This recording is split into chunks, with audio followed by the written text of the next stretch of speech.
Buenas tardes a todos. Les habla el profesor Jeffrey Cedeño Marc, director de los posgrados de literatura de la Pontificia Universidad Javeriana en Bogotá.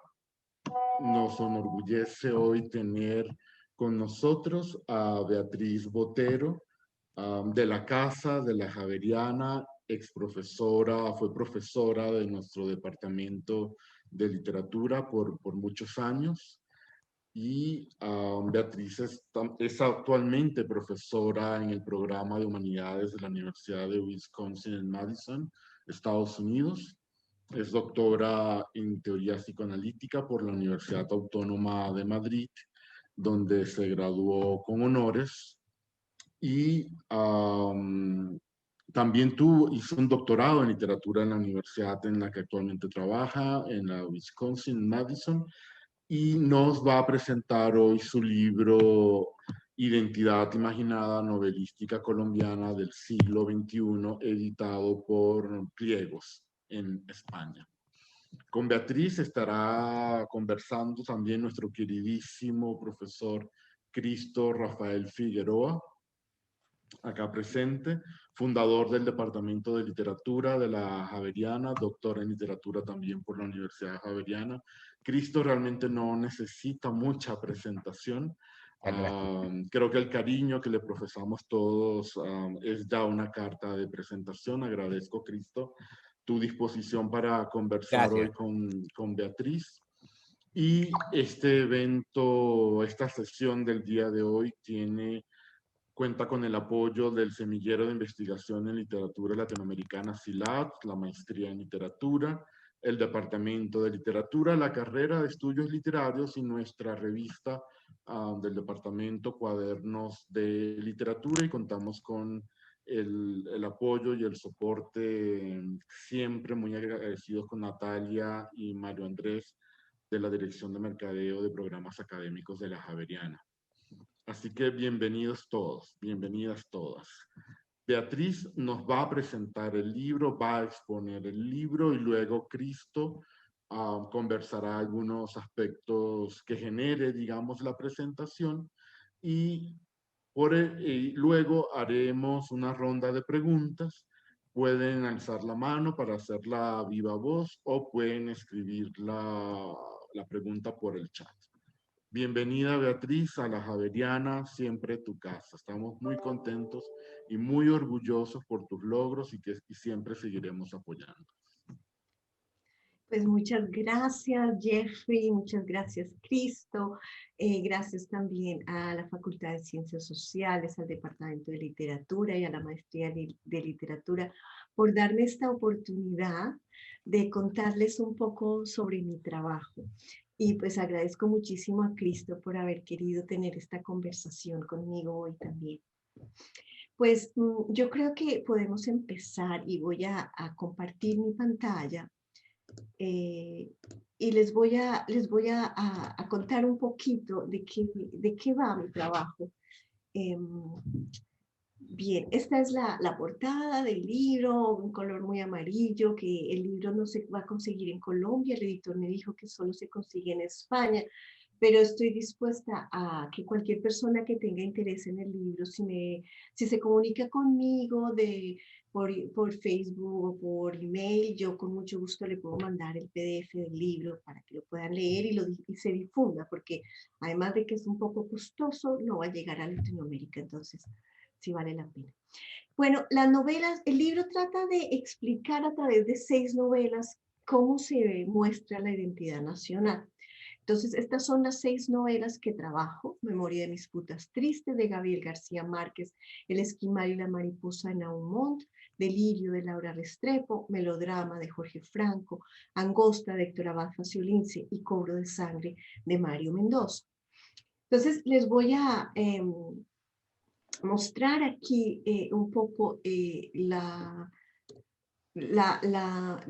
pues de lo que va un poco. Este es el libro de Memoria de mis putas tristes, y vemos en la portada, a mí me gustan las portadas y me gusta ver cómo deciden finalmente poner el libro. Esta es una foto de un anciano que va caminando y me gustaría pensar que es Gabriel García Márquez diciendo adiós, un poco como despidiéndose de su mundo. Es su última novela y se trata de un anciano de 90 años que quiere tener una noche con una muchacha virgen.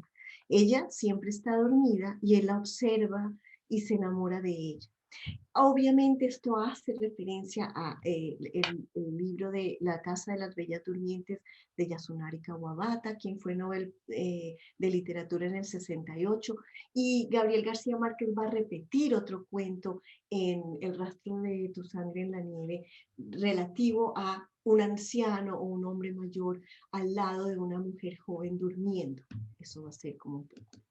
El esquimal y la mariposa de Naum Montt se trata de un agente de DAS que también trabaja para los determinadores de los asesinatos de Luis Carlos Galán, Bernardo Jaramillo Osa y Carlos Pizarro.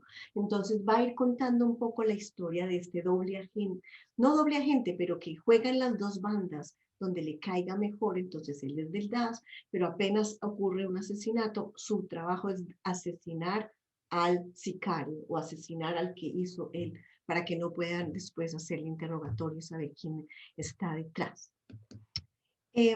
Esta es otra, el delirio de Laura Restrepo. Se trata de un marido enamorado que se empeña en encontrar por qué su esposa, después de un fin de semana sola, ha perdido por completo la razón. Sus pesquisas lo llevan a descubrir secretos de esa familia adinerada de Bogotá con relaciones secretas con la mafia. Me encanta esta portada porque es como debajo del agua, son esos peces nadando y cómo la persona que está durmiendo de alguna manera entra en ese ámbito entre la realidad y el delirio, ¿no? Que es un poco lo que nos va a contar esta novela. Melodrama por Jorge Franco. La portada dio mucho de qué hablar. Fue hecha por Carlos Duque, el mismo que diseñó el afiche de Galán cuando estaba de candidato a la presidencia. Y él quería diseñarlo basado en la Pietà de Miguel Ángelo. Y bueno, después Alfaguara decidió publicarlo ya con una portada no tan eh, fuerte, digámoslo así, aunque quiere mostrar a la madre y el hijo, ¿no? Bueno, esta es otra novela, Angosta, de Héctor Abad Faciolince. Y Angosta es una novela que transcurre en una ciudad con tres sectores. Tierra fría, donde viven los ricos, se habla inglés, se comen cosas traídas internacionales. Tierra templada, donde viven los segundones, es decir, la mayoría de los protagonistas. Y tierra caliente, los más pobres y las mafias. La ciudad está gobernada por 7 hombres poderosos. Ellos se hacen pagar con la vida a quienes osen contradecir o denunciar sus abusos. Y la portada va a mostrar el salto de Tequendama y cómo el salto de Tequendama es muy importante para Bogotá, inclusive pues se habla de suicidios por amor, pero también torturas y también, o sea, tiene relación con Bogotá. Y finalmente, Cobro de Sangre, que se trata de que los militares asesinan a los padres de Samuel Sotomayor, quien para vengarse se hace parte de un grupo guerrillero eh, y pone una bomba a un carro militar. Se esconde como profesor de literatura hasta que lo atrapan. De melodrama no conté de qué se trata. Se trata de Vidal, un apuesto joven seducido por un hombre que le consigue trabajo en un sauna en Medellín, le ayuda a irse a Europa donde cuida a una anciana hasta su muerte. El viudo de la anciana se enamora de Vidal, quien, para quedarse con su dinero, convence a su madre que vuele desde Medellín a casarse con el rico y así convertirse en hijastro y amante. Bueno, hasta aquí las 6 novelas. Este es el índice que lo quería compartir como para que ustedes vean cómo el primer capítulo es más sobre la historia de Colombia y la literatura y cómo estas novelas se van a ubicar dentro de ese tiempo, ¿no? El segundo capítulo es más el protagonista y la postura ética del protagonista. El tercero es sobre la identidad, cómo se ve la identidad desde el psicoanálisis, la sociología. Por supuesto, cómo los colombianos hablamos de la identidad con el sombrero volteado y esas cosas. Colombia es pasión y bueno, y cómo las novelas van a expresar esa idea de identidad. El título viene sacado del libro de Benedict Anderson que se llama Comunidades Imaginarias, y lo importante del título es que para Benedict Anderson el concepto de nación se debe explicar como un elemento imaginado porque no conocemos a todos, a los que son parte de esta nación, entonces lo tenemos que imaginar. Es limitado porque hay un límite, o sea, somos colombianos y Colombia llega hasta un límite y también mental. Y es soberano en el sentido que nosotros podemos mandar o nuestros gobernantes van a mandar sobre su país, ¿verdad? Implica una camaradería profunda y horizontal que se afianza gracias a la lengua que todos hablamos y entendemos, o sea, al lenguaje vernáculo. Y estos elementos van a ser lo que constituyen hoy día la idea de nación o de comunidad imaginaria. El concepto de identidad en sí mismo va a enunciar simultáneamente lo idéntico y lo único. Proviene de la raíz latina idem, que significa igual, ser idéntico a algo, pero también referimos a lo más personal, lo que es más íntimo, lo que Stephen Lauer ha llamado como the uniqueness, la singularidad. La identidad, somos idénticos a los otros, pero somos únicos también, ¿no? Y tiene que ver con lo que nosotros pensamos de nosotros mismos, con nuestro cuerpo, nuestro rostro, nuestro nombre, por supuesto, cómo lo nombramos, ¿no? Y hoy día, después de haber escrito el libro, pienso que la identidad se puede ver como una especie de silueta o en inglés shape. Y al final de la presentación les voy a hablar de este nuevo término, cómo lo he ido elaborando.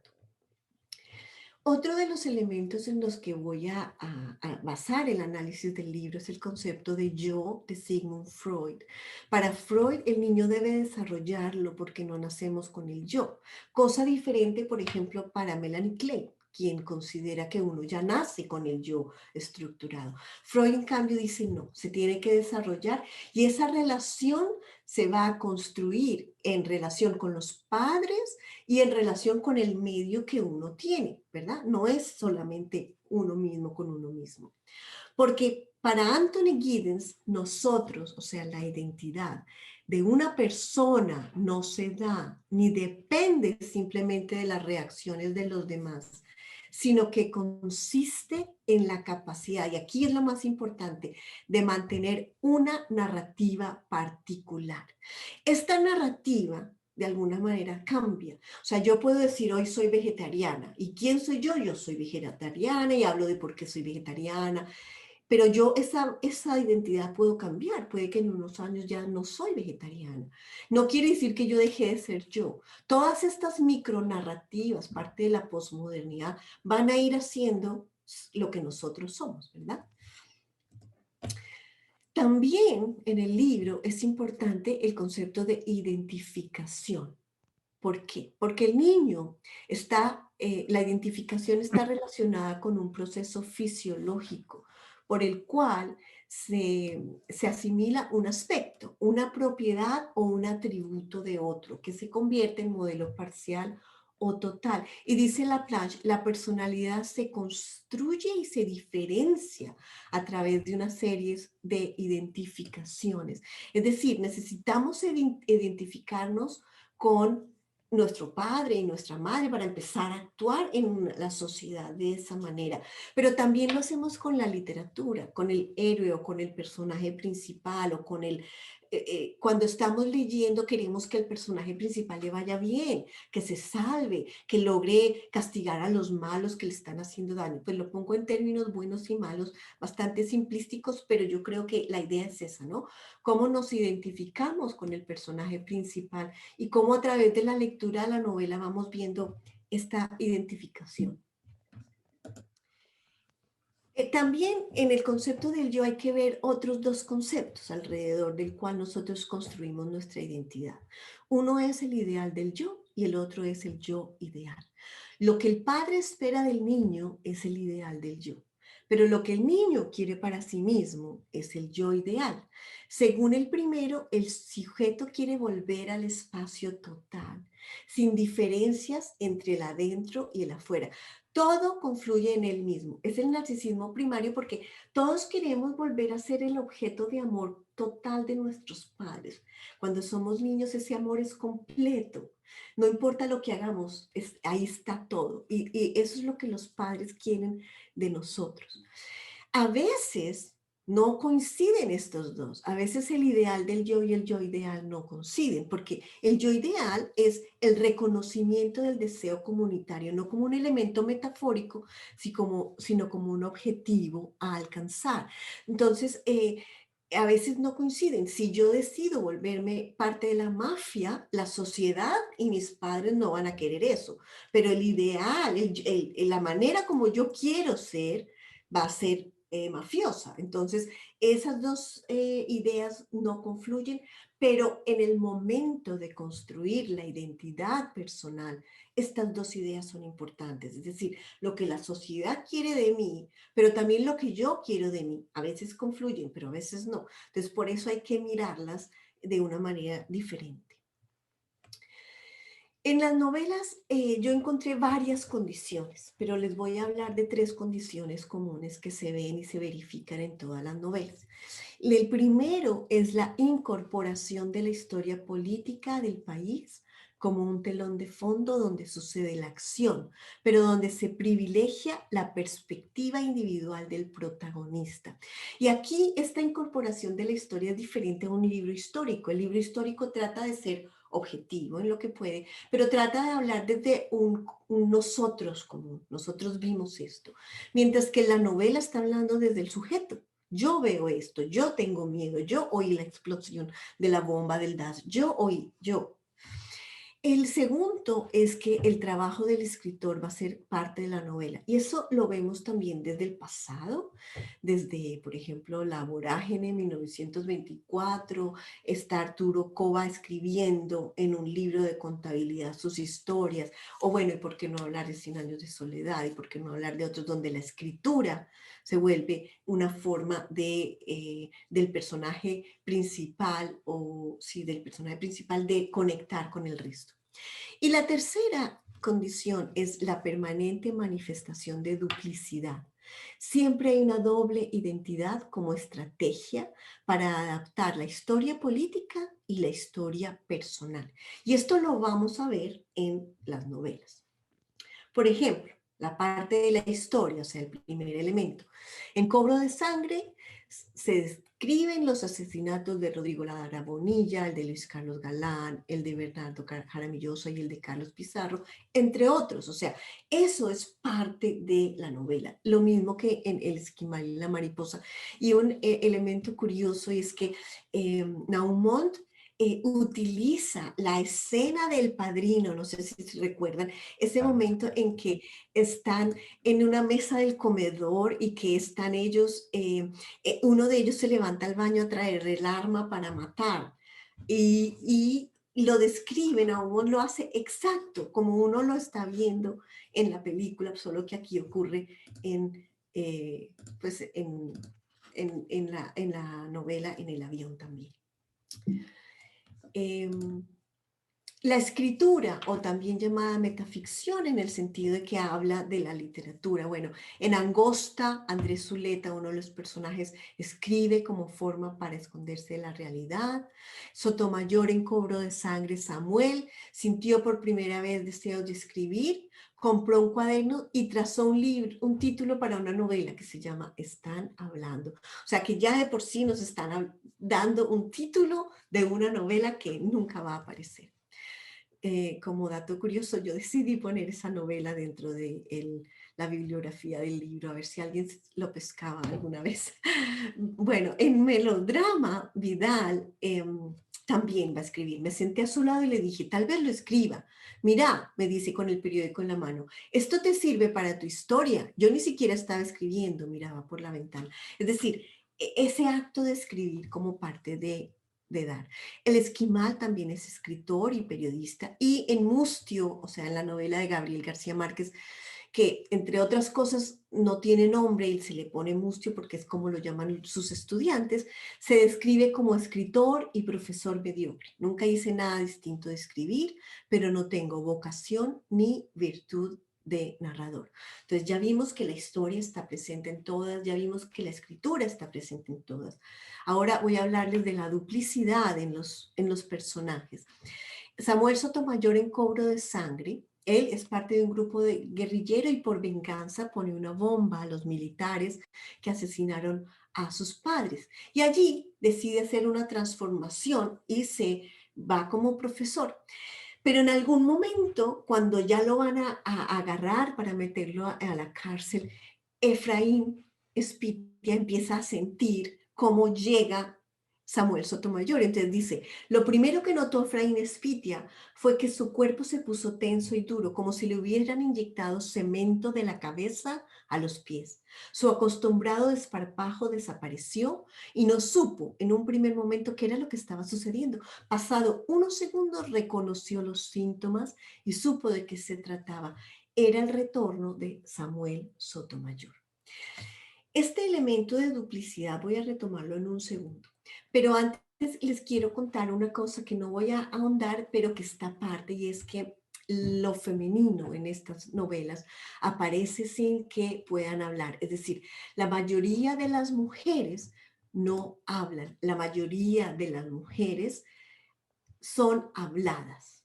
Y como decía Lacan, un être parlé, que significa que este concepto, un être parlé, es utilizado dentro de la sesión psicoanalítica. Cuando yo le cuento a mi psicoanalista mi vida y luego él va a retomar mis palabras y va a hablar por mí, va a decir lo que yo soy, va a hablar lo que yo soy. Bueno, esta imagen se va a repetir en la literatura colombiana. Y desde atrás, si vemos desde la María, 1867, vamos a ver que es Efraín quien habla por ella. En La Vorágine de Alicia no sabemos, sino a través de Arturo Cova. Y múltiples personajes, siempre es el hombre el que habla a través de la mujer.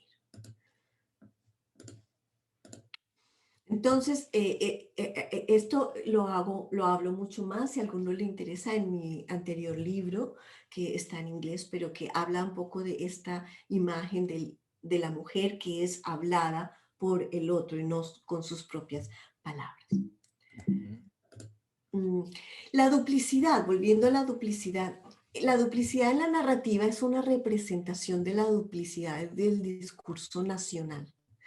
Y lo voy a explicar. ¿Por qué? Porque de repente nos enteramos que Colombia es el país más feliz del mundo. En el 2006 quedamos como el segundo más feliz del mundo.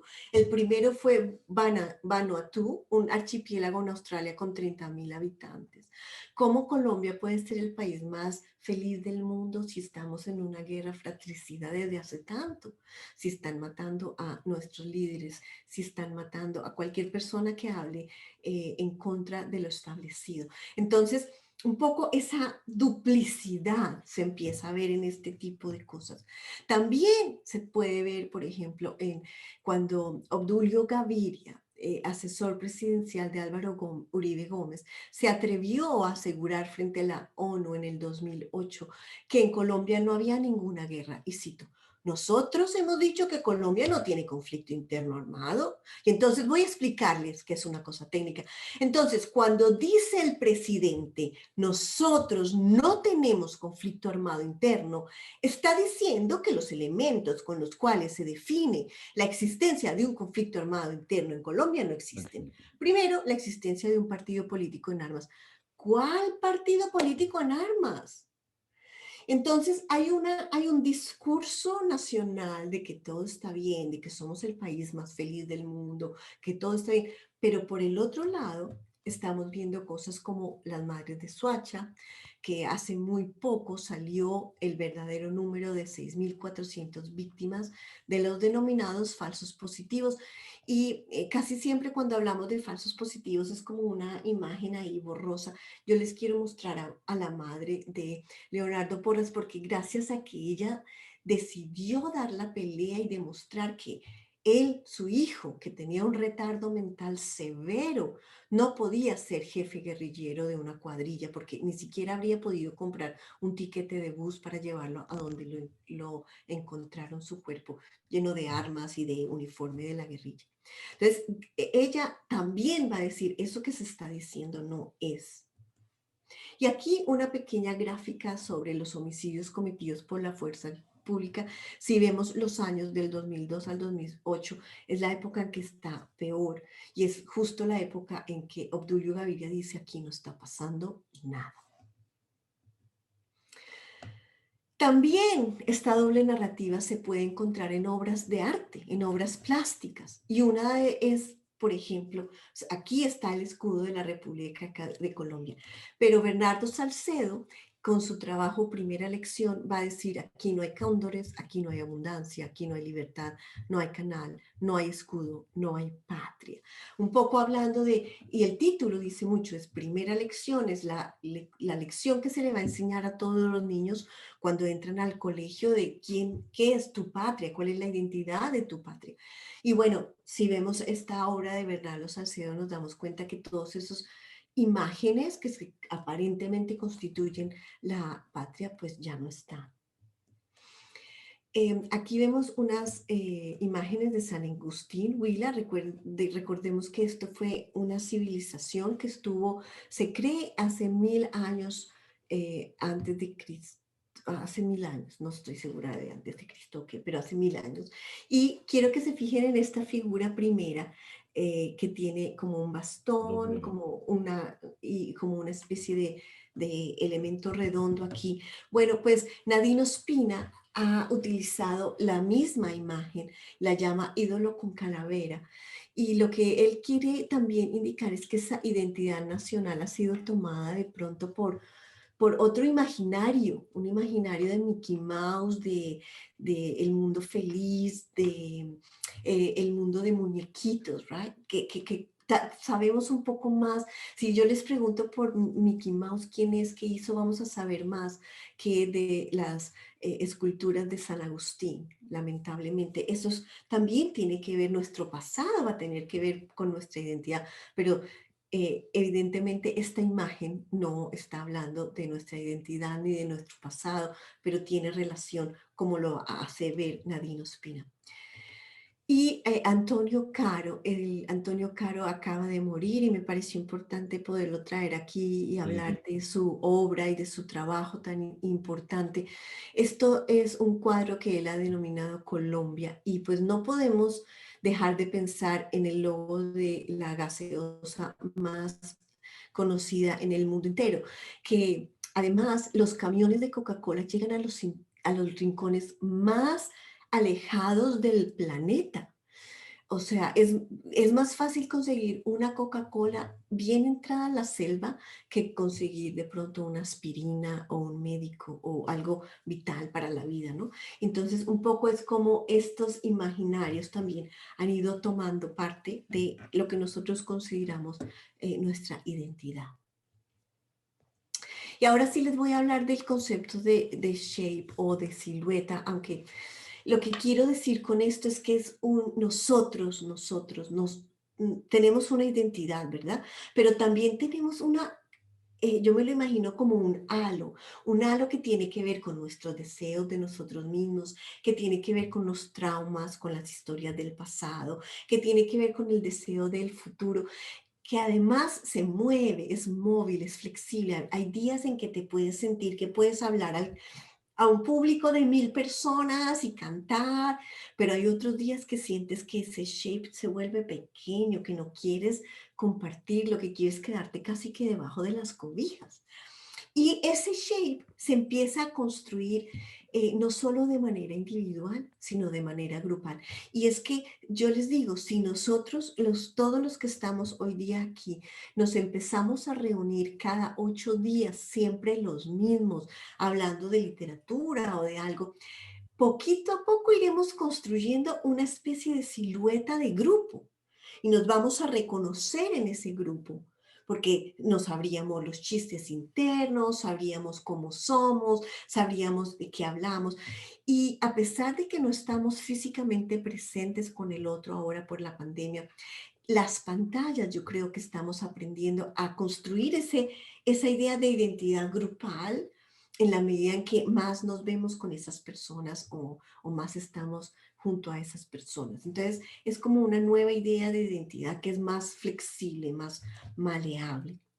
Para terminar, les quiero hablar del cosmopolitanismo, que obviamente pues esto viene desde Diógenes de Sinope, cuando el cosmos, ciudadanos del cosmos, polities, como los ciudadanos que es más allá del planeta, es que somos ciudadanos universales, ¿no? Como cómo tratar de llegar a una idea de identidad mucho más grupal, donde no importe ni la raza, ni las prácticas religiosas, políticas, económicas, ni las formas culturales. Y para apuntalar un poco este término, utilizo a Manuel Levinas con su trabajo de el rostro, es decir, para él hay una relación ética cara a cara y que yo no tengo que conocer la cara de todos, yo no tengo que pensar en los niños de La Guajira que no tienen agua porque yo no soy niño de La Guajira y yo sí tengo agua, no, lo que Manuel Levinas está diciendo es, tú tienes un compromiso como ser humano con el resto del planeta. Y tú no importa que si tú no te demoras bañando, seguramente eso no va a hacer que llegue agua a La Guajira o a África, no.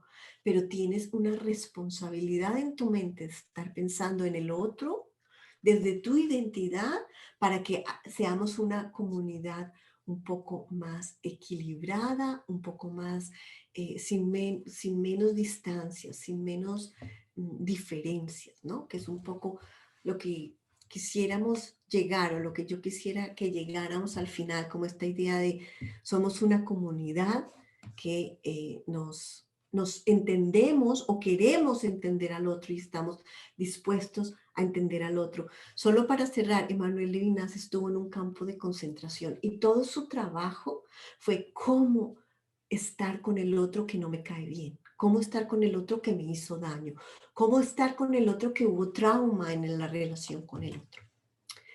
Y bueno, creo que eso es todo, más o menos lo que es el libro. Gracias, Beatriz. Muchísimas gracias por tu excelente, interesante presentación. Estoy seguro que la seguimos con mucha atención, ¿sí? Entonces le doy la palabra a nuestro querido Cristo Figueroa, para que inicie un diálogo Bueno, ok, muchas contigo sobre la gracias. narrativa colombiana del siglo XXI. Muchas gracias, Jeffrey, y muchas gracias, Beatriz, por el libro que, bueno, lo leí bastante en lo que tú envías. No alcancé a leérmelo todo, pero sí más de la mitad, ¿no? Wow. Y lo que pasa es que apenas no me acordaba mucho desafortunadamente, del Esquimal, que nunca me acabé de leer la novela de Nahum, pero yo no la encontré, algo le pasó a mi novela. Pero bueno, ya, yo me acuerdo bastante, los demás sí, como que los conocía. A ver, más que dialogar, sí, yo quiero hacerte unas preguntas, no unas preguntas de examen, no, quiero esto, quiero dialogar, pero antes, no sé, a mí me parece que hay que destacar en este trabajo tuyo, Beatriz, y lo pienso como colombiano, también como criollo latinoamericano, pero dejémoslo en colombiano por ahora. Me encanta porque creo que tú me conoces y muchos me conocen. Yo creo que el país necesita, el país cultural, digamos así, eh, necesita revisar, desmontar una serie de contenidos como congelados, pienso yo, que nos ha enseñado una historia literaria, digamos, hegemónica y meramente descriptiva de sucesividades o de esas cosas. Entonces, yo siempre vengo diciendo que hace unos días ya, y este es un ejemplo de eso que yo estaba ansiando, que lo mejor es hacer cartografías pequeñas, ¿no? No pretender totalidades exhaustivas, o sea, un directorio telefónico de autores, vamos a pensar de narradores colombianos, ni siquiera de los últimos 21 años, porque sería un trabajo innecesario, ¿no es cierto? Sino intensificar como motivos, como temas, como problemas, porque esos motivos, esos temas o esos problemas, tú tomaste uno, la identidad imaginada, y fracturada por esa distancia, ¿verdad? Entre el yo y el otro, que aquí la otredad no está considerada, y por eso me gustó tanto ese matiz de tu transversal con el cual evalúas un trayecto de la narrativa colombiana que más o menos ocupa casi que 10 años. Y fíjate, ¿por qué te digo eso? Porque me parece que de libros como el tuyo, siento que a su vez establece un diálogo muy interesante con otros que han intentado algo análogo, pero con distinto énfasis y sobre todo con distinto enfoque, ¿no? Pienso que tu libro, mira de lo que me acordé cuando empecé a leerlo. Y bueno, tú sabes mi fascinación con las cartografías, y para mí esto es como una cartografía de un trayecto en Colombia, iluminada por los conceptos que ya tú nos expusiste, ¿no? Pero fíjate que hay intentos anteriores, y eso me habla muy bien de digamos, de lo que puede generar esto en las universidades, para los investigadores, para las escuelas, porque esto tiene que volverse después contenido significativo para enseñar, ¿no es cierto? Y nosotros en las Javerianas ya tenemos esa línea muy clara. No basta con, o sea, hay que hacer lo que estamos haciendo, pero también hay que pararse en el punto de que esto se puede volver enseñable hasta dónde es enseñable, ¿verdad? Pero por lo menos es enseñable hasta el punto de sí volvernos una comunidad que sabe dialogar. Creo que esa sería una empresa que yo noto muy linda en tu trabajo. Como tú sabes, y tú fuiste mi estudiante, y la primera que me citó un trabajo que yo me muero de la risa cuando lo vi citado, de la explicación de los textos. Entonces yo siempre, eso me ha conmovido mucho porque fue la primera vez que yo me he visitado por alguien, ¿no? Cuando tú hiciste tu trabajo de grado de literata, sí, de nosotros, y que te lo dirigió Carlos Jaramillo, me acuerdo, porque él me llamó para que yo le explicara. Yo decía, pero si ya yo no me acuerdo qué era lo que yo decía, yo cómo voy a explicar eso. Pero por supuesto que sí me acordaba, me dio fue pena, ¿no?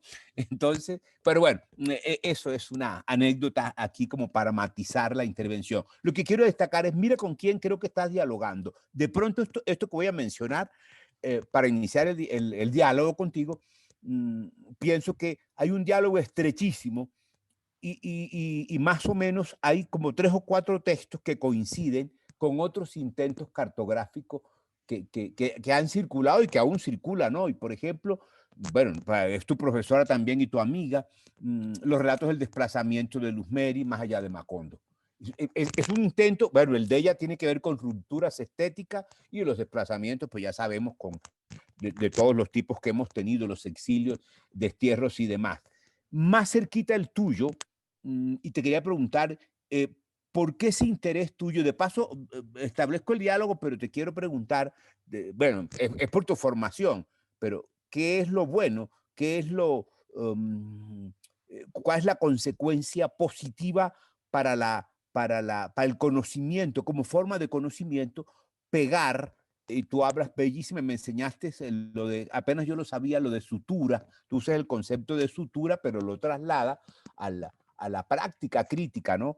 Que la sutura te permite, y por eso te quedas con unos conceptos y con otros no. Pero no quiero hacer esto hoy porque se vuelve esto un diálogo que me parece que no es el de hoy, eso es para otro simposio. Pero sí, ¿por qué cruzas? ¿Por qué te parece que es clave cruzar lo psicoanalítico con la sociología?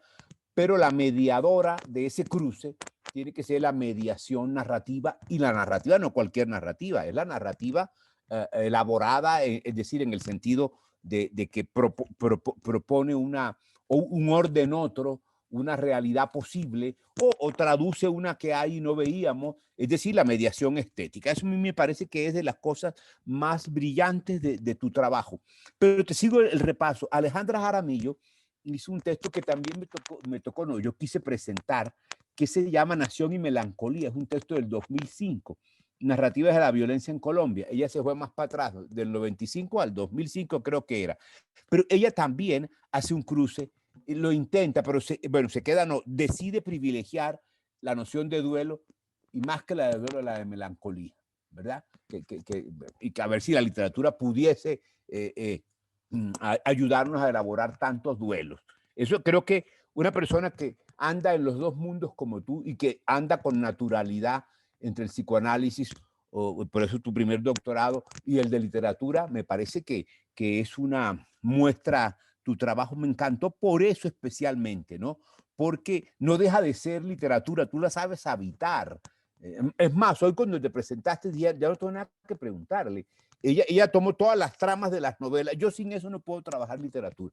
Claro, esa es mi posición, ¿no? Porque si no hay mediación, me parece que valdría lo mismo leerse un tratado de 1000 cosas. O sea, no tendría sentido saber que Colombia es pasión, que en Avianca decía que lo importante es que te quieras quedar, todas estas cosas que tú, el discurso de Obama y el de Sarkozy, todo esto que tú citas, que son maravillosos discursos de los que tú te vales. Pero entonces, Beatriz, fíjate, con Alejandra dialogas. Pero es que te encontré más primos, y me parece lindo decirlo aquí, más que lindo, importante, porque así puede haber una discusión incluso posterior. Lo de nuestro egresado también de la Universidad Javeriana en la maestría, que yo fui lector de eso, que se volvió un libro que se ganó el Premio Nacional de ensayo en el 2006, Pablo García, Literatura Tanática, busca una memoria común. ¿Te acuerdas? Que él invierte lo de Sommer, de Eros y Polis, y lo vuelve polis y tánatos, y muerte. Eso es también muy interesante. Mira que recientemente Pablo Montoya y Juan Moreno han hecho, como tú, parecidísimo el esquema. Yo estoy encantado de haber descubierto estos espacios como comunes, ¿no? Miradores comunes, pero cada quien le pone un énfasis porque es que la realidad es demasiado, tiene demasiadas capas. Esta realidad colombiana que se vuelve trama, esa realidad política que se vuelve elemento narrativo inscrito en todas las tramas de las 6 novelas, que tú lo haces ver mejor que nadie, esa parte, ¿no es cierto? O sea, tú vas de los textos hacia afuera. Eso me parece que es lo que más me encantó del trabajo, ¿verdad? Porque no es de afuera para adentro, es de dentro para afuera que tú operas. Y me parece que lo expusiste maravillosamente. Pero encontré todavía 2 textos más muy recientes. El tuyo es el más reciente, claro, es 2020, de Paula Andrea Marín. Mira que son mujeres, óyeme, qué maravilla. Un texto que se llama De la abyección a la revuelta. La idea de que esa es la categoría de ella, no, la tuya es la identidad, la de Luz Mérida era la ciudad, bueno, la de la otra la melancolía. Esta es muy bonita y estudia, hay sí 3 autores que tú no estudias, pero que se bambolean en la misma temporalidad, a Rosero, a quien es el otro, Tomás González y Yungar, el de las zanahorias voladoras. Y el último que me encantó, que leí antes que el tuyo, es el de Alba Clemencia Ardila, una mujer antioqueña, que se llama El segundo grado de la ficción. Estudios sobre los procesos, como lo mencionaste, lo quise mencionar yo, metaficcionales en la narrativa colombiana contemporánea. Y ella también estudia, ¿cómo se llama? Basura, ¿no es cierto? Estudia la novela de Facio Lince, las de Vallejo y algunas de Jaramillo Agudelo, y hace un paneo muy grande. Bueno, eso mira que nomás eso te está diciendo cómo me parece que tu libro colabora a aumentar el espectro de un saber literario, político o de un saber de nuestra condición humana desangrada y sobre todo situada donde tú la sitúas. Por eso no lo voy a repetir, pero yo te iba a preguntar y tú lo dijiste. Claro, es que las novelas, las 6, y ahora viene mi diálogo ya. Esto es el diálogo que creo que tú estableces con esos otros libros, ¿no? Que circulan en la academia. Aquí tengo delante de mí lo de Clemencia, que yo lo uso mucho como cosa metaficcional, como el saber de lo metaficcional, que tú lo mencionas. Bueno, otra cosa que quiero decir antes del diálogo, también tú lo dijiste, pero lo quiero rescatar como para atraer lectores a tu trabajo. Me parece a mí metodológicamente un acierto, de verdad que un acierto enorme, lo que tú llamas las 3 dimensiones comunes en los 6 protagonistas, ¿no? Porque eso me parece que ya uno está viendo como un pequeño sistema narrativo que de a ti nos descubre a nosotros. O sea, las narrativas solas se van produciendo.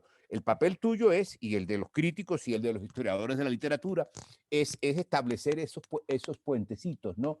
Y a mí lo que más me gustó, de verdad, ahora sí esto es lo que más, ya tú lo dijiste un poco, cómo la historia política del país, y ahí viene mi pregunta, es parte de la estructura narrativa.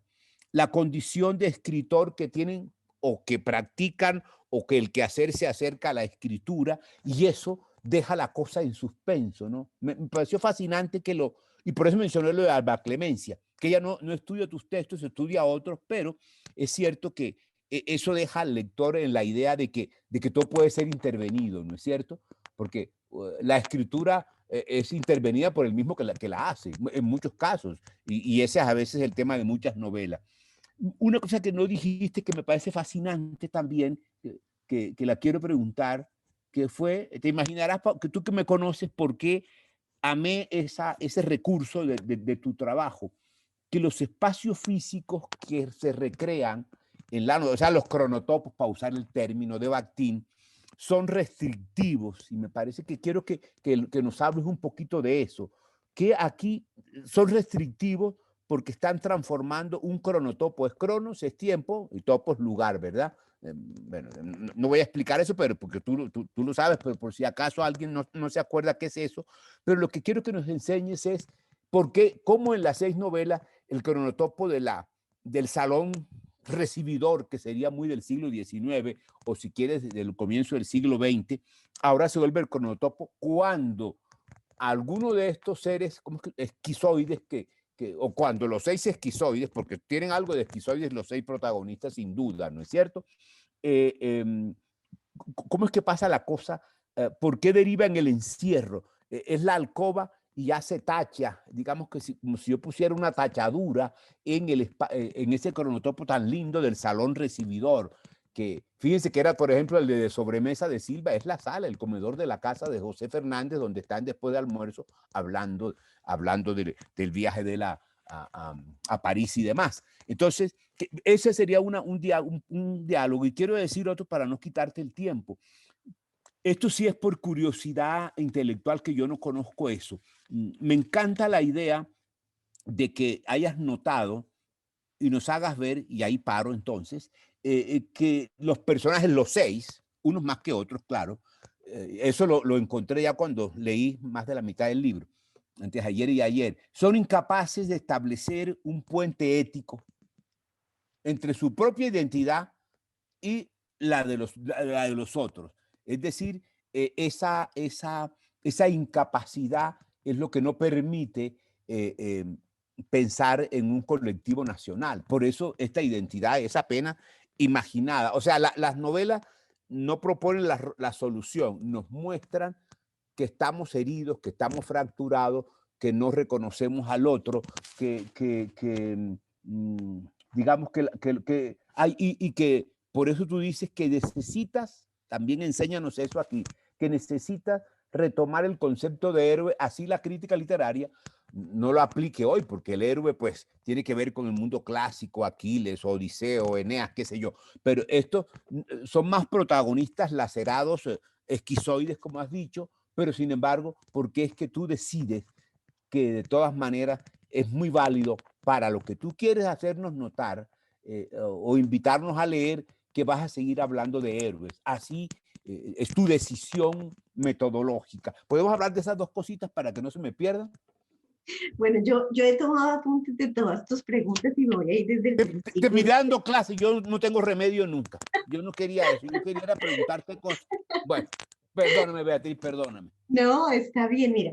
Comienzas preguntándome mi interés por el psicoanálisis y la literatura. Cuando yo empecé primero a estudiar psicología, porque mi interés era cómo conocer el ser humano, realmente qué hay detrás de nuestras acciones.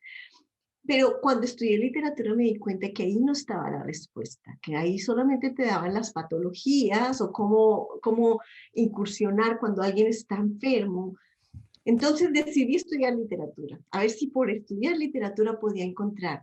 Y lo que me di cuenta es que las dos disciplinas, que aparentemente uno tiene que ver con la realidad y el otro con la ficción, están más unidas de lo que pensamos. La manera como la sociedad expone, inclusive Sigmund Freud habla de la literatura como síntoma, porque está mostrando una sintomatología social. Y está mostrándola, ¿por qué? Porque el escritor decidió escribir de ella, pero también porque el que lo publicó decidió publicarlo, pero también porque los lectores decidieron comprarlo. Es decir, nos habla, para que un libro se venda, es que nos está hablando de una circunstancia o una situación que no está bien o que está enferma o que quiere explicar y pienso que al hacer análisis literario uno logra entender la comunidad, la cultura, lo que hay detrás. Nada mejor para entender una cultura que la lengua. Pero no solo aprender la lengua, no sirve nomás poder decir palabras en otro idioma. Cuando tú te entras en la literatura es que empiezas a ver cosas que no son evidentes para los ojos y que logras entender mejor esa cultura. Por eso es que la literatura puede dar cuenta de una identidad nacional. ¿Qué novelas se publican? ¿En qué época? ¿De qué temas hablan? Bueno, entonces eso sería como la respuesta a ello. La conversación que me, que me muestras con esos otros escritores, pues a muchos de ellos conozco el trabajo de María Alejandra Jaramillo, conozco también el de Pablo García, y sí, definitivamente se está dando una mirada mucho más global a la literatura, menos encaminada a contar lo que el texto, novela, única dice, sino más bien como a mirar qué están diciendo las novelas de un periodo y de qué están hablando, porque eso está dando cuenta de un síntoma o de una circunstancia cultural que de pronto ni los libros de historia, ni los periódicos, ni los testimonios están dando cuenta, sino que es la literatura. A través de esa posibilidad de la ficcionalización es que vamos a poder tener acceso a una problemática social más profunda.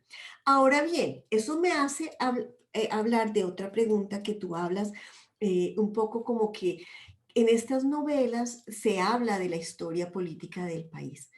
La gran diferencia con la novelística, digamos, que se hizo después de la época de la violencia, donde también se muestra violencia. Andrés,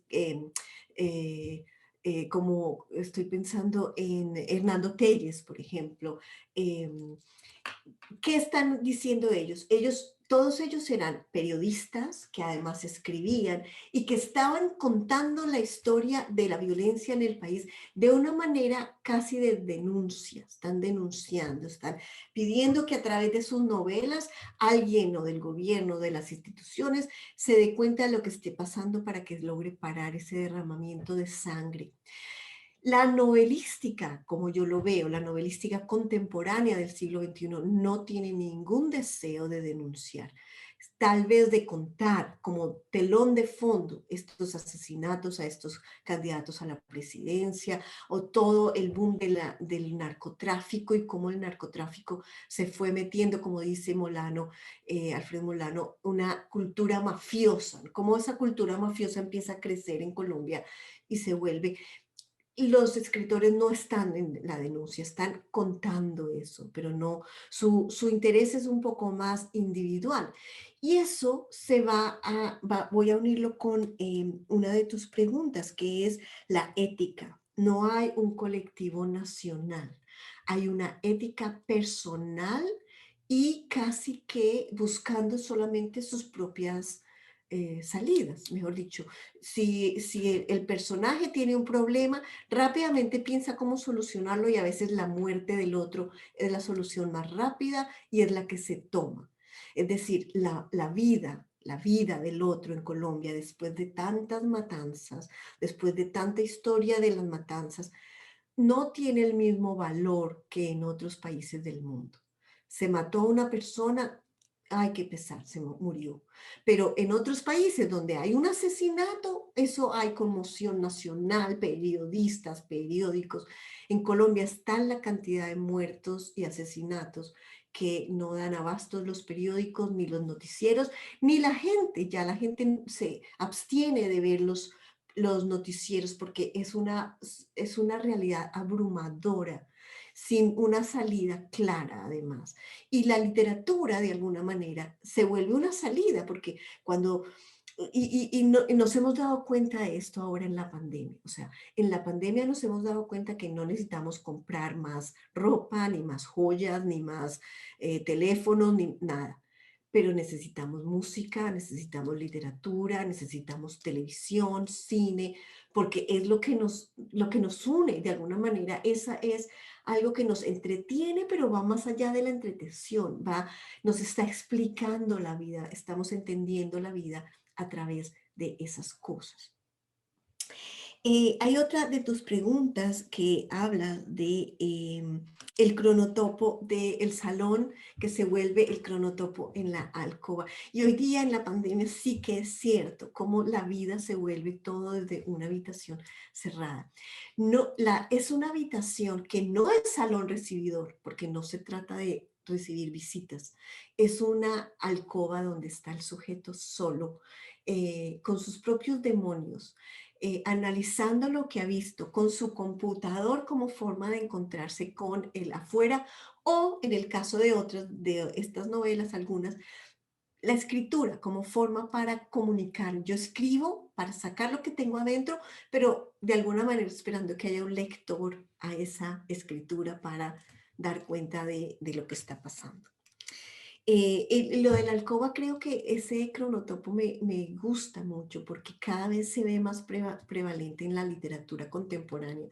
Los escritores, si bien es cierto, si la literatura de la violencia pasó del campo a la ciudad y luego ahora vemos toda la literatura que transcurre en la ciudad, también se está haciendo una llegada del protagonista a la habitación, al encierro de la habitación, al encierro de la cárcel, al encierro del hospital psiquiátrico, al encierro, como hablando de Foucault, ¿no? Esa idea de hay un panóptico que nos mira, pero que nosotros no sabemos que nos mira, y estamos nosotros encerrados en nuestra pequeña burbuja, casi que lo que dice Marshall Berman, esa mónada, ¿no? Esa idea de que estamos encerrados en nosotros mismos y no tenemos una necesidad de contacto con el otro. ¿Ibas a decir algo, Cristo? No, no, bueno, sí, porque de pronto se nos escapa lindísimas las respuestas, pero yo quisiese, tengo otra como duda, y no me he metido con las novelas, porque yo creo que eso no lo debemos hacer ya en concreto, porque entonces como que de pronto, si no se han leído las novelas, de pronto es mejor que tu libro nos induzca a eso y no nos dé la respuesta ya, porque entonces no. Pero sí hay una cosa que me dejó muy inquieto, pero es simplemente porque yo no sé mucho de los temas de psicoanálisis, así con la profundidad que tú que eres doctora y eso sabes de eso, ¿no? Por supuesto. Es decir, ¿cómo es que tú asumes entonces en el trabajo como gozne para unir las 6 novelas y pensar que esa es una pequeña serie o que ese es un trayecto de la novelística colombiana, donde la identidad está imaginada, pero los sujetos están fracturados por dentro o tienen doble identidad y hasta triple, por eso que hablamos de esquizoide. Pero en algún momento del trabajo, creo que es al comienzo, tú haces un recorrido panorámico sobre el yo y el self, sobre, ¿cómo es la que llamas el otro? Que no es Freud ya, ¿cómo es que le dice? El je y el moi, el je y el moi, ¿verdad? Entonces, bueno, pero yo me había quedado con la idea de que de pronto el yo, pero esa es una concepción que yo tengo arraigada y no sé de dónde me viene, pero quería ver cómo es que tú la volviste instrumento para ver cosas, o para poder analizarlas más bien. Y es esto de que el yo sería aquel pedacito de uno, bueno, ese es el espacio que une eh, eh, lo que está detrás de uno que lo determina, que es el ello, ¿verdad? Y el super yo que lo está normando. ¿cogiste por ahí o te vas por...? Yo no sé bien cómo es lo del self, porque muchos van por el self. Lo que tú mencionas yo lo he leído, pero desde otro punto de vista, ¿verdad? A Stuart Hall, bueno, a Turner, a Lacan, a Freud, bueno, eso es el que más tengo claro. Pero ¿cómo fue que tú o sea, la lectura de las novelas te llevó a matizar la categoría? Es así, ¿verdad? O cómo es que tú la matizaste para que fuese útil y te fue bien útil, por cierto, así como el del yo ideal, ¿y cómo es que se llama el otro? Ideal del yo. Y el ideal del yo. Bueno, en psicoanálisis, Sigmund Freud, cuando él estableció son unas categorías psíquicas que no existen en la realidad, ¿cierto? La forma más fácil de explicarlo, voy a utilizar una idea de Nietzsche, es el niño, el león y el camello, ¿no? Pero entonces lo voy a poner así. El niño es el ello, el niño es el que solo quiere placer, el deseo de placer, de ser, quiero postre y me lo como todo ya, hace calor, me quiero quitar la ropa, me la quito, o sea, no hay límite. El superello sería el padre, sería el límite, sería no te puedes quitar la ropa porque estás dando una clase, no te puedes comer todo el postre porque te enfermas, bueno, en fin, eso a nivel de niño, pero a nivel ya social es el límite, la ley, digamos, ¿no? El padre. La ley. El yo entonces está en la mitad. Todo el tiempo está tratando de calmar al ello que te quiere comer el postre y calmar al super yo que no quiere dar ni una morona del postre. Entonces, el yo está todo el tiempo manejando. ¿Cómo lo maneja? Con mecanismos de defensa múltiples. A mayor cantidad de mecanismos de defensa, más sanidad mental tienes. Los mecanismos de defensa nos ayudan a soportar cosas como, por ejemplo, la negación, que es uno de los más básicos. Se muere alguien, lo primero que tú dices es no, no puede ser, negación. Y puede llegar a tal modo esa negación que yo puedo negar esa muerte y decir, nunca murió, yo sigo hablando con esa persona, está vivo.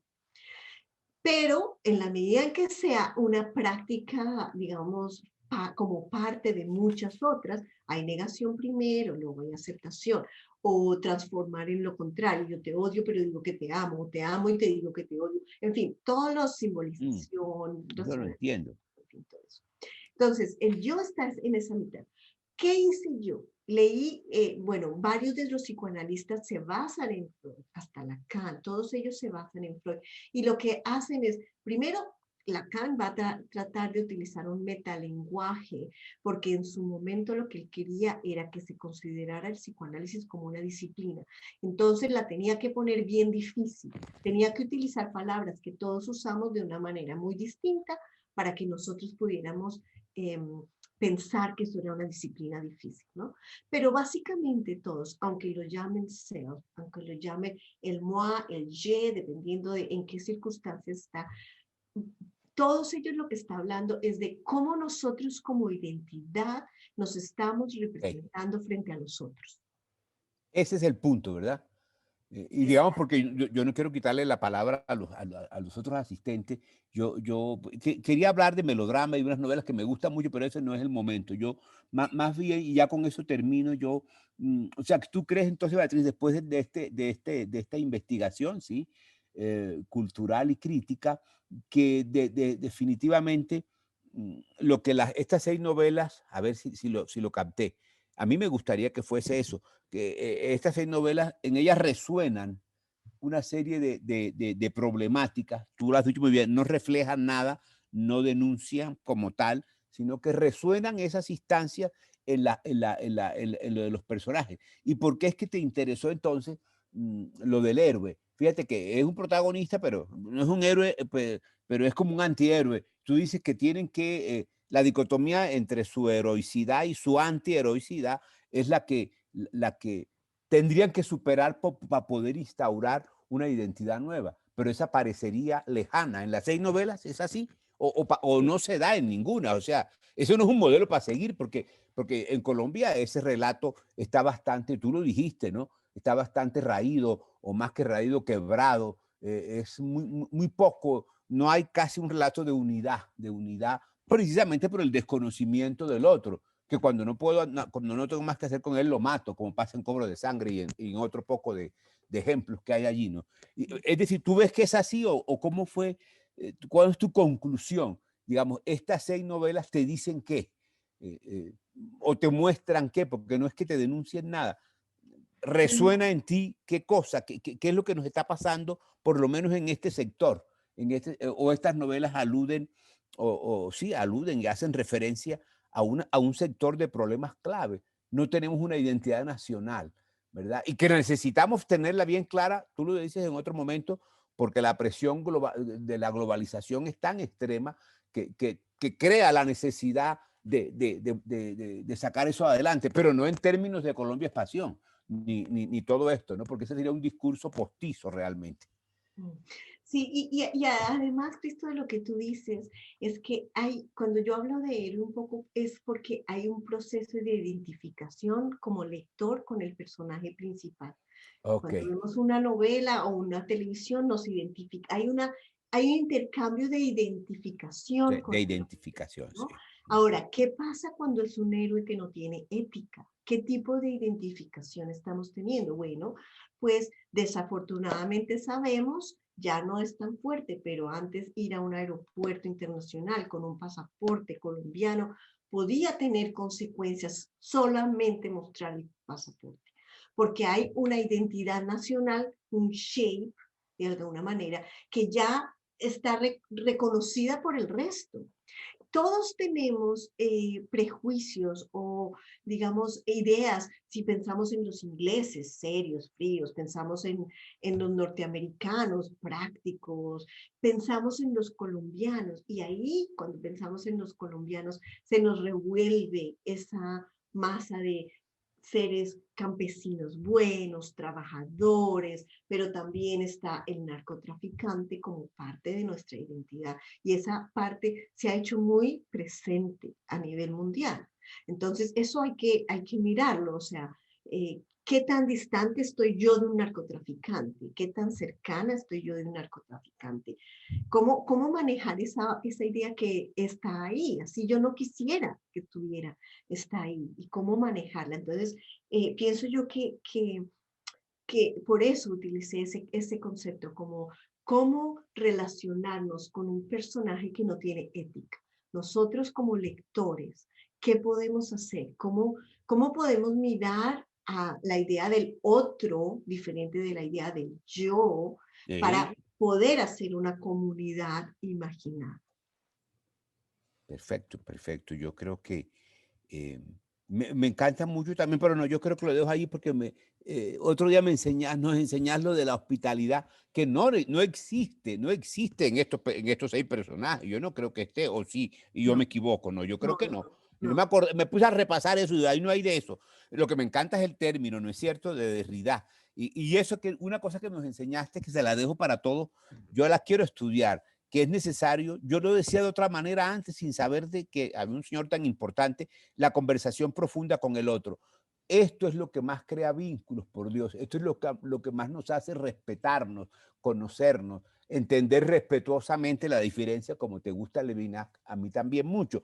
Pero me parece, eso me quedó sonando que lo tengo que estudiar, Beatriz. Esos sí son conceptos, como dices tú, fundadores de comunidad, ¿verdad? El de la hospitalidad, eso me pareció fascinante, parecían cosas como de mis tías, que era más rico atender al que no se invitó. No, no decirle yo no lo invité, sino recibirlo como si sí lo hubiera invitado. Eso es ser hospitalario, pero de eso no tiene ninguno de estos personajes, ¿no?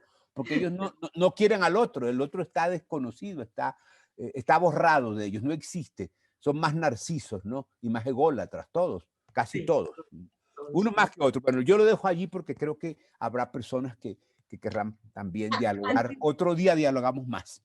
Antes de pasar a las preguntas, quiero contestar tu última pregunta sobre sutura. Precisamente el libro que estoy escribiendo en este momento se va a llamar Sutura, porque es un concepto fundamental para entender las relaciones que nosotros construimos con el otro y cómo la sociedad a través de sutura, en diferentes formas, pensando desde artistas como Doris Salcedo con su trabajo de coser, pensando en artistas como Lidia Posada, pensando Qué lindo, qué lindo. en mujeres que se dedican a tejer su propia historia. Entonces, pienso que ese concepto que sale de ese libro va a ser ahora otro libro a futuro. Qué lindo, me encanta, porque Suturo también remienda las cosas Y uno cuando sutura deja cicatrices, pero sana, ¿no?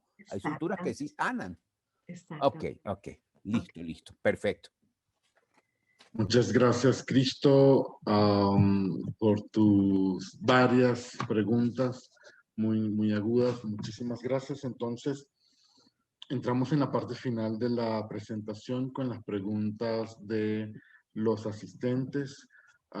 Sebastián Saldarriaga, de la Universidad de Sevilla y integrante del SILAT. Bienvenido, Sebastián. Quiere hacer una pregunta. Adelante, Sebastián. Hola, buenas noches. Buenas noches. Beatriz, en primer lugar, felicitaciones por tu trabajo. Me ha parecido súper interesante porque también está como dentro de la época y de la corriente que a mí me interesa estudiar. Sin embargo, yo quisiera preguntarte si no crees que hay en la literatura colombiana actual un cierto contrapunto a esas posturas que tú señalas en ese corpus.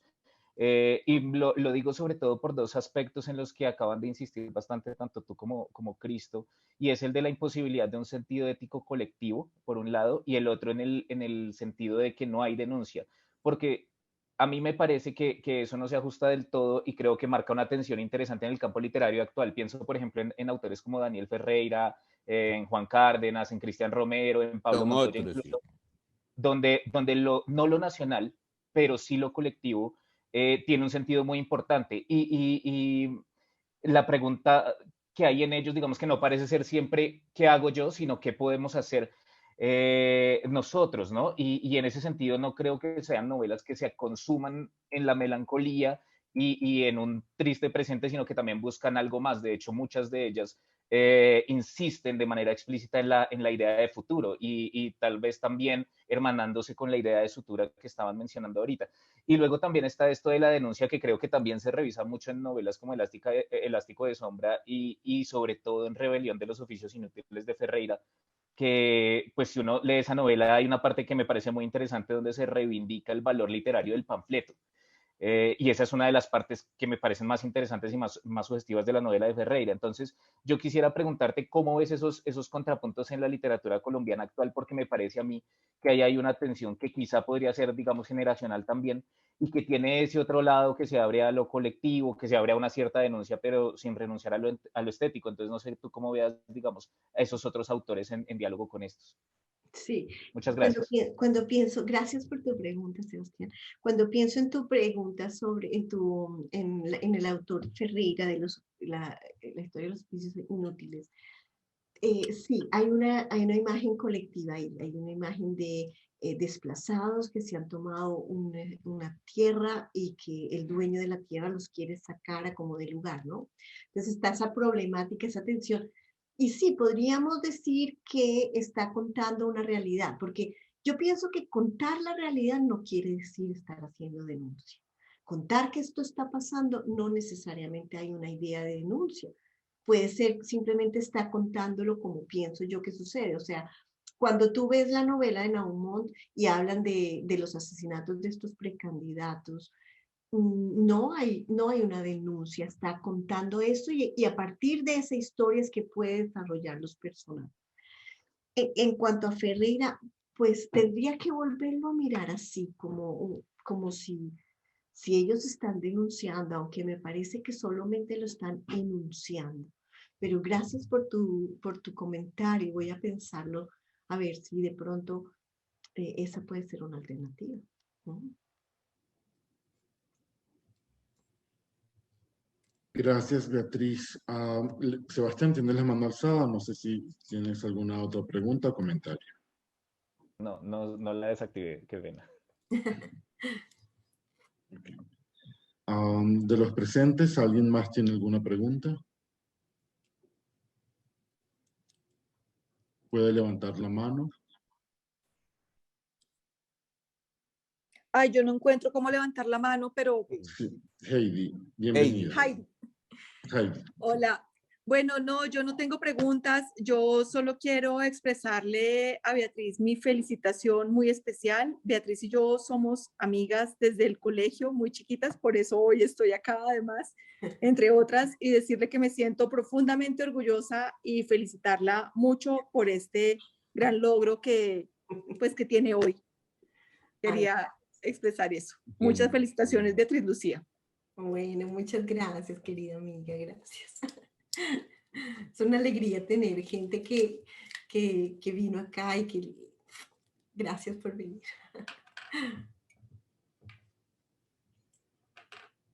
Bien.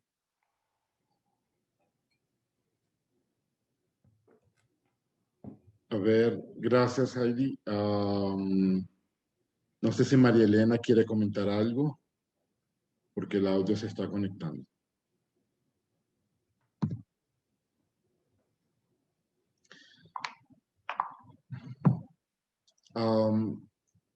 Bueno, Beatriz, tenemos poco tiempo ya para entregar la sala, debido a que no hay alguna otra pregunta.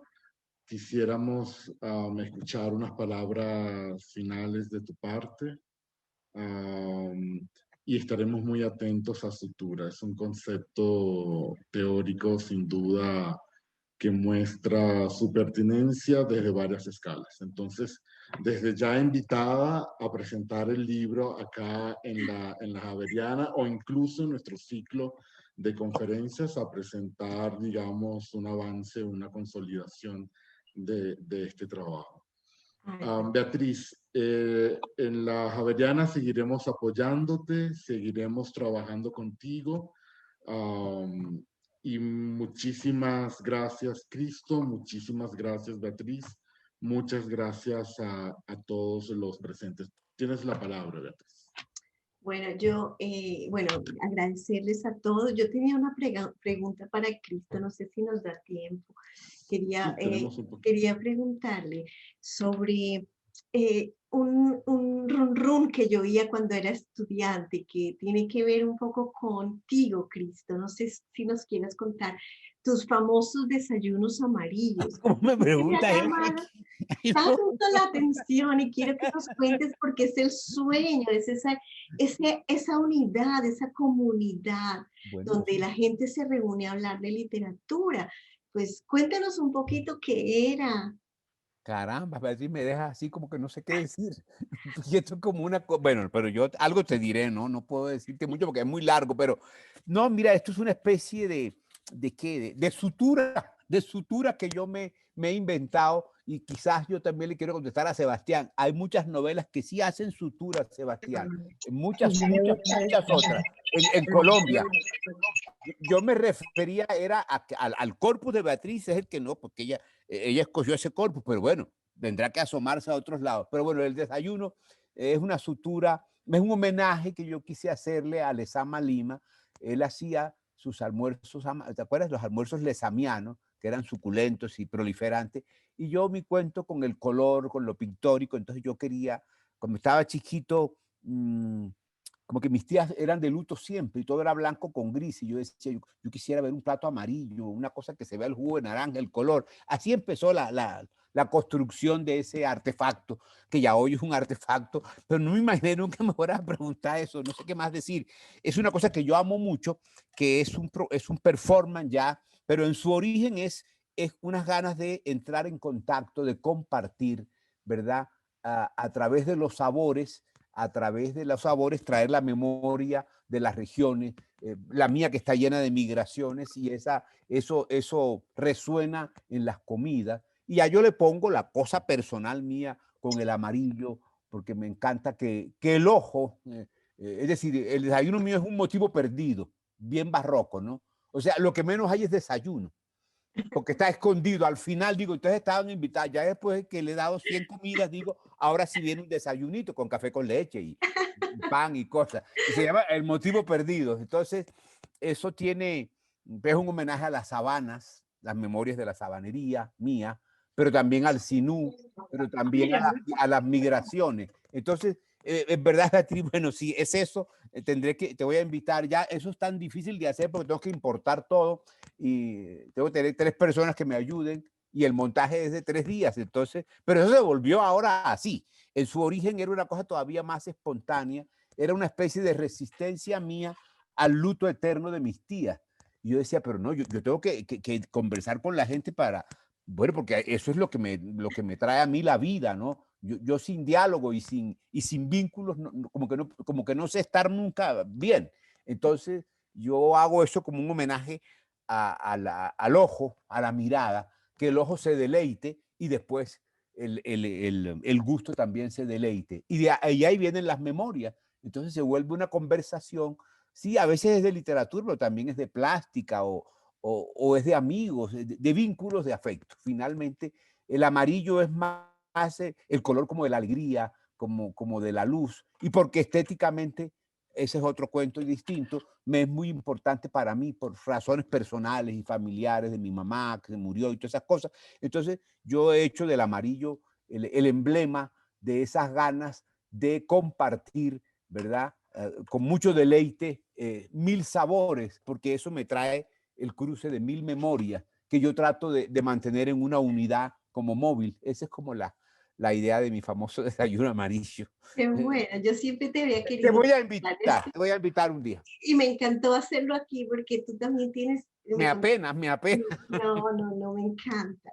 Bueno, ya para terminar, gracias por venir. La literatura siempre nos salva de los peores dolores, de los traumas, de los silencios, de las soledades.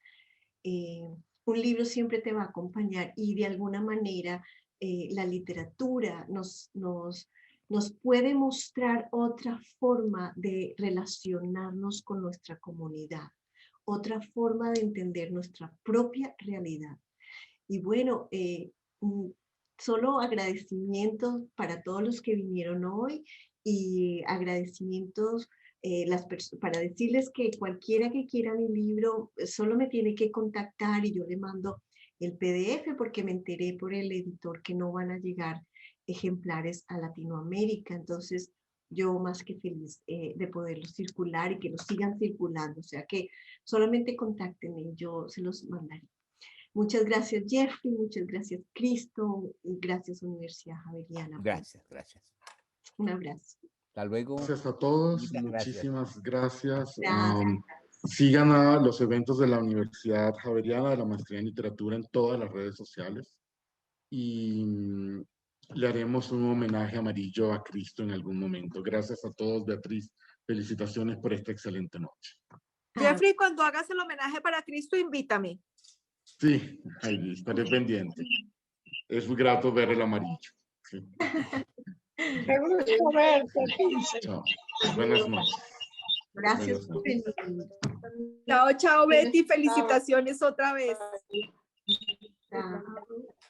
Chao. Chao, saludos, felicitaciones. Chao, María Isabel. Qué gusto verte.